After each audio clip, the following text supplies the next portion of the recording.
Seriously, with Martin Bester. Jacaranda FM's Good Morning Angels. Wednesdays on Breakfast with Martin Bester. Yeah, so we're still on site as this George building collapse tragedy and heartache unfolds. The true heroes of the rescue and recovery mission are emerging and spoken about. You even heard Dalvin there, one of the survivors we spoke to a couple of moments ago, just saying how the efforts just don't stop.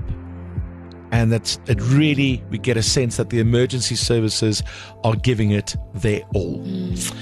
And you've heard about the dogs, the sniffer dogs, the highly and specially trained sniffer dogs from the SAPS K9 Search and Rescue Unit, and also the link between that and the gift to the givers. Yeah. They have been instrumental in training these dogs and also gifting these dogs to the K9 unit. I don't know if you know that. Someone who's been on the scene moments after it happened is Mario Ferreira from the Gift to the Givers. Mario, thanks for your time. Good morning. Good morning. What a horrible time it's been.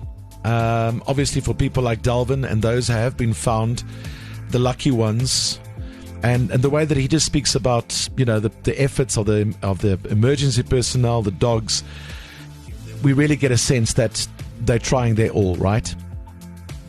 Correct, yes, absolutely. I mean, that just if you look at the amazement of what happened, the amazement of the people that was taken out under this rubble, I think we totally underestimate the value of these dogs.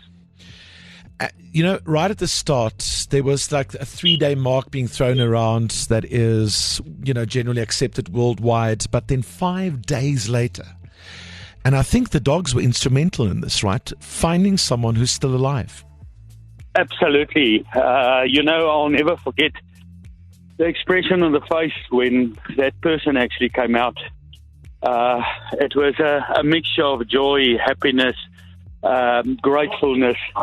And, it's all thanks to these dogs that actually identified him. And if you look at the confined space where this person was trapped, how deep he was trapped under the concrete sheets or flooring, it's absolutely amazing. Tell me more about these dogs. They're very, very specially trained, right? Yeah, we in South Africa, we actually known for our unique dogs. They can not only identify live people underneath, but they actually distinct between live and deceased, and they can actually show you whether the person is alive or not. So that's quite remarkable. When we went to Turkey with our dogs of South Africa, with the earthquake over there, that was one of the things that the people couldn't understand. How can our dogs identify both? Sure. Unbelievable. And once again, as you said, instrumental in finding that survivor down there after 5 days. And maybe being the difference. Very much, yes. And, we still haven't given up hope. The dogs are still getting used on a daily basis, and we'll continue with that right to the end. Now, what does Gift to the Givers and these dogs, what do you have to do with the K9 unit of the SAPS? Sorry, just repeat? The link between Gift to the Givers and the SAPS K9 unit, for those who don't know. Okay. Well, we work very closely together. I think with everything that we do as Gift to the Givers, one is so much stronger if you work together. We have donated over 100 dogs to the SAP. We've got a training unit near Cape Town where these dogs are actually getting trained, and as we speak, basically, we've got a couple in training just for whatever's to come.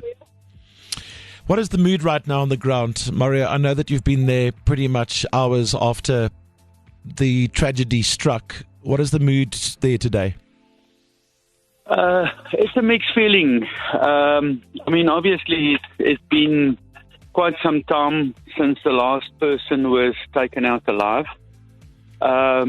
the moods are a little bit down at the moment. The spirits are still high of the guys, the rescuers.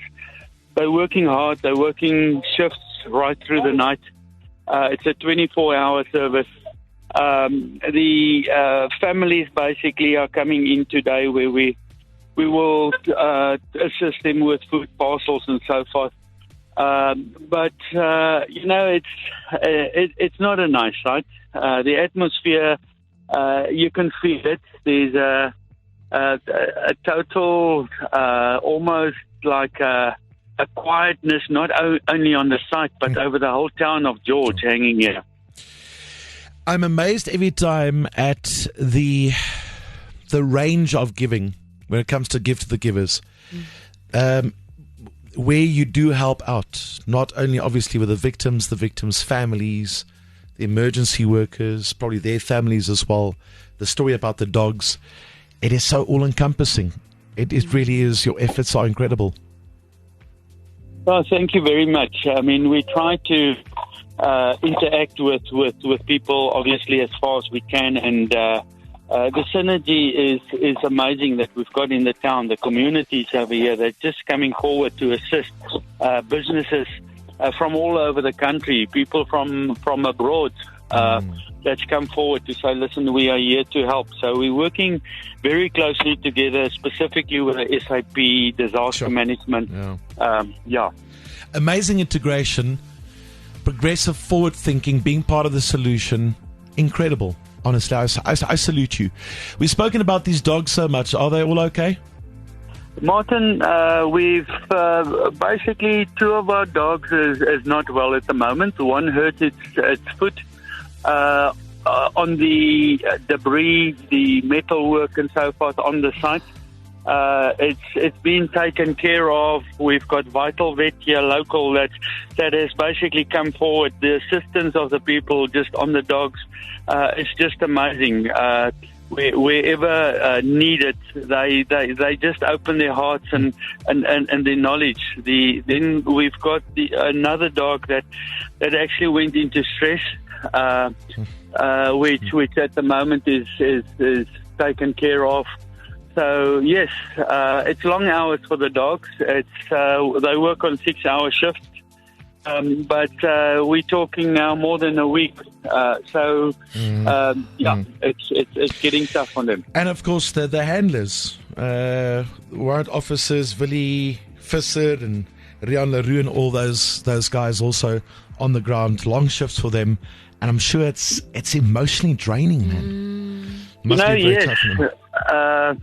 Martin, a lot of people think that handlers only lead the dogs around but it's a lot more than that. I mean, that guys get intensely involved with the rescue operation, actually climbing under the rubble and so forth. Sure.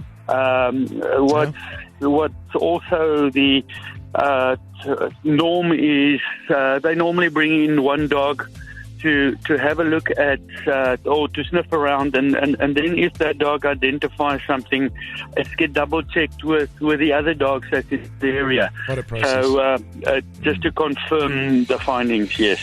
Well, listen, congratulations on the way that you integrate with the K9 unit, all those dogs that you've gifted them that have been so specially and amazingly trained and have been instrumental in finding people so far, and your continued efforts. The very best that we can do sitting on the sidelines is to support you. So many people have said, we know when your name comes up, Gift to the Givers, people immediately think, Good Morning Angels, how can we enable the Gift to the Givers to continue doing their great work?